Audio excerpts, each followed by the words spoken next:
Hello lovelies, it's Paulina. So since Earth Week was on Thursday, I wanted to talk about some easy sustainable things that I already do at home or include in my everyday life. I also didn't want to mention things that are very common and popular, not because I don't do them, but I feel like you've probably heard them over and over. But the things I'm going to be mentioning are also pretty common, but I still think it's not as talked about as other things such as reusable water bottles, plastic straws, like the basics. So let's get started.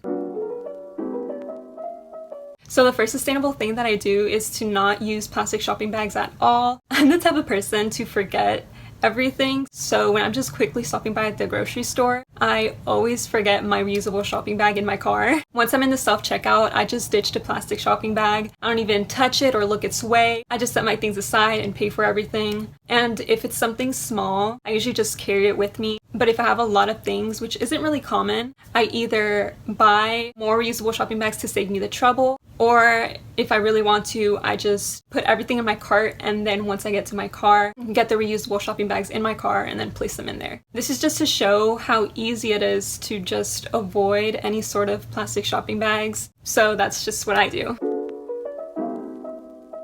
So the second thing is to stop drinking cow milk. And if you're a milk lover like me, I used to be the biggest milk lover. It was ridiculous. One day I just immediately stopped, and I promise you, once you stop, you never go back. Because I did my research and I saw what was happening behind the scenes, and it was disgusting. And so the best alternative option is oat milk, so that's what I'm currently drinking. I hear a lot of people say that once they stop drinking cow milk, they start drinking almond milk, which is what I did at first until I found out how harmful it is for the environment. To produce almond milk, it actually requires a lot of water and pesticide use. I'm not a scientist, so I'm not quite sure about the numbers, but I do know the main products that are used are water and pesticides, which creates long-lasting effects for the environment, like causing the droughts in California. There's a ton more research done about why almond milk is bad for the environment that I'd love to get into, but I gotta move on. But you can definitely do your own research because it's fun to be knowledgeable. Now, the reason why oat milk is one of the best options is, for one, I personally think that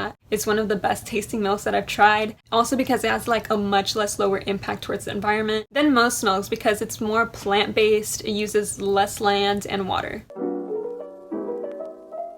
Now, the third sustainable thing that I wanted to branch off of different little topics about is thrift shopping. Now, I have a lot to say about this topic because it requires a lot of information, but I might make a separate video to go more in depth. But for now, I just want to talk about the easiest thing you can do in sustainable fashion is to go thrift shopping. The best thing you can do to help the earth is to physically go to the thrift store, because I know there's been a few apps where you can resell your clothes, and it's great because it helps with our over-consuming problem and our waste problem, but it can affect our air pollution because of the process it has to go through to get shipped to your house. So you see how complicated sustainable fashion is, but honestly, don't let perfectionism get in the way of sustainability because no one is perfect, not even me, because not everyone has the privilege or access to have more sustainable options. Like, for example, if you don't have a car to go thrift shopping, so online shopping is your only way, or you don't have access to more sustainable options because it's too expensive. The best thing you can do is try your best, because I know a lot of people give up or don't care when they can't perfect something because they feel like they're gonna get judged either way. So they're like, oh, I can't do this thing, so I just won't do it at all,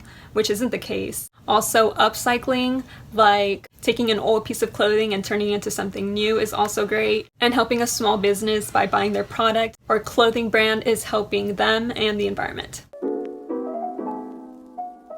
I hope you're still with me because the fourth thing that I wanted to talk about is actually really interesting and I knew nothing about is deleting unread emails. I did not know anything about this until I recently saw a post about it and I started to do more research on my own. But if you're someone who doesn't open spam mail or just regular emails in general, go through your phone and delete them on your free time. It's super easy, and if you're not opening them in the first place, why keep them? It makes your phone run out of storage anyways. I hope I explained this right, but the reason it deals with sustainability is because with each unread email, it increases your carbon footprint because your phone and computer, electricity, and Wi-Fi network obviously run on power. And when that email is sent and unread, it is not just ignored and forgotten about, because since it's not deleted, it stays in what is called a cloud, everyone knows that, but the data in them still operates and continues to use up that electricity because it needs to stay running. I hope I explained that right, but once your emails start piling up, they don't just go away, they just continue to use up electricity that increases your carbon footprint. So the 3 easiest things you can do are to unsubscribe from anything you don't use anymore, delete all unnecessary emails, and send emails selectively.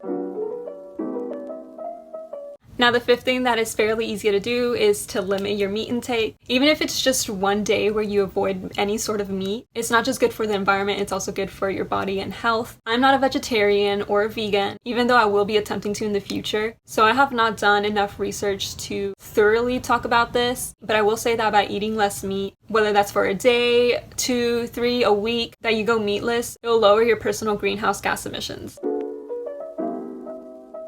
Now moving on to the sixth reason. But the sixth thing you can do is to not flush your toilets and to use your natural light from your windows instead of turning on your room light. It's one of the easiest things you can do. It'll save you energy, money, and it's good for the environment. Now, the seventh thing that I do pretty often is to save something that was meant to be trash at first. Like something as simple as a cardboard box can easily be used for something later. Because I feel like reusing random things around your house and creating something new, or just reusing that item in general, will save you money and you will not produce a lot of waste. For example, I'm an artist, so I like making a lot of art projects, like painting, drawing, fashion, you name it. And I use things like extra fabric, magazines, cardboard boxes, plastic bags, literally anything to make something new. I feel like it's just very creative and fun, and there's no harm in that.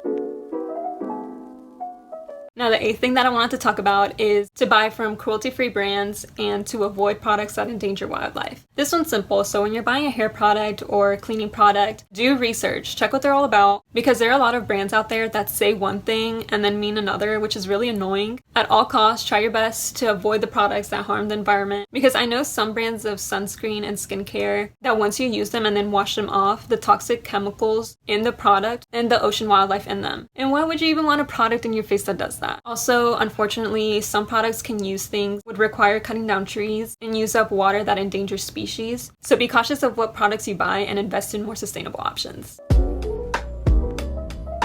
Now, the ninth thing that I do anytime I clean out my closet, because I'm a hoarder, is to donate unwanted things. It is the simplest thing you can do compared to reselling your clothes or just throwing them out. And I'm not telling you to not sell your clothes, you can totally do that, but this is just what I do with most of my things. Because anything is way better than just throwing it out for it to end up in a landfill. I either donate it to a thrift store, give it to one of my sisters, or just give it to my mom so she can give to my cousins in Mexico. And then sometimes they either keep it or resell it to someone who would put good use to it.